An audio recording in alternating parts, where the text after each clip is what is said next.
In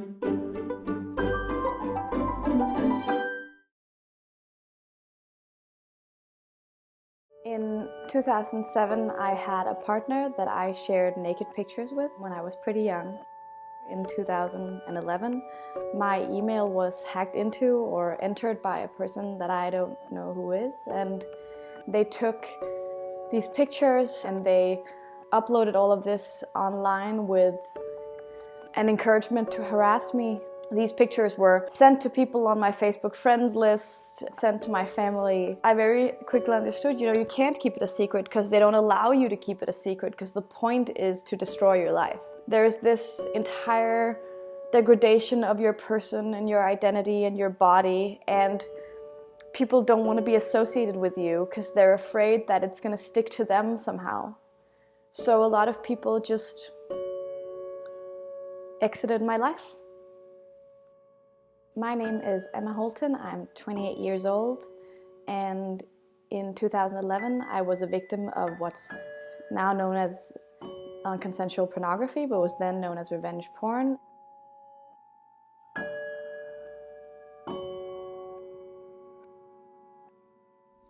It's a term you might have heard of, but what you might not know about revenge porn is how widespread it is, and the emotional impact it has on its victims.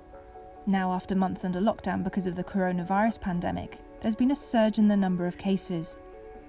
Someone who knows what it feels like is Emma. She was targeted when she was just 20. It was something that happened to famous people. I had never encountered this happening to just any regular person. I did actually call the police. They looked at the pictures and first they said, "These aren't so bad."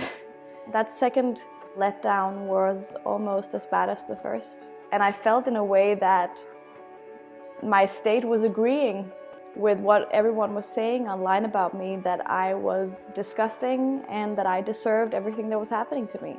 There's a sense of innocence about life that you lose when something like this happens to you. Maybe you lose that later, but it was a bit early for me.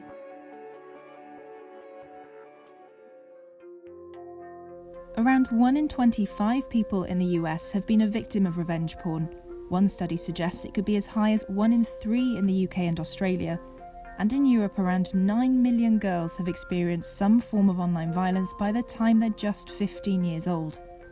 But since the lockdown, the UK's revenge porn helpline says hundreds more victims have been calling in. We've definitely seen a spike since the lockdown, and I don't think we can deny that there is a connection. We were sort of seeing 60, 70 cases in the first year or so. Last month, and it is an exceptional period for us, it was nearly 250, which is an extraordinary amount. For a lot of people, being locked down at home has put some people in some very dangerous places, either with people that they're all in current relationships with or who have ongoing issues with people from previous relationships. That seems to have brought things to a head. I think every country is seeing things very similarly to us, certainly throughout Europe and North America. Sometimes we get contact from people in India and Pakistan and Bangladesh. It's a global problem. The law around revenge porn varies from country to country. 46 states in the US have passed laws against it. In Singapore, it could land you 5 years in jail, and since 2015, it's been a criminal offence in England and Wales.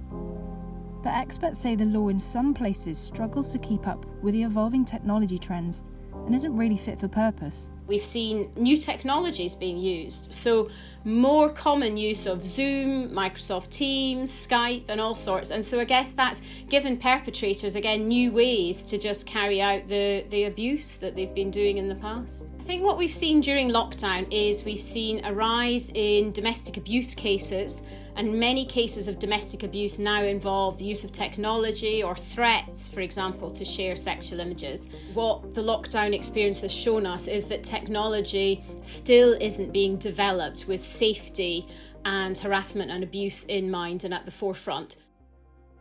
After Emma was hacked, she says she felt scared, anxious and paranoid. But it soon dawned on her the attack had nothing to do with her personally. It was a reflection of how parts of society view women and their digital privacy. Then one day, 3 years after the incident, Emma logged online to find a new set of photos had been uploaded.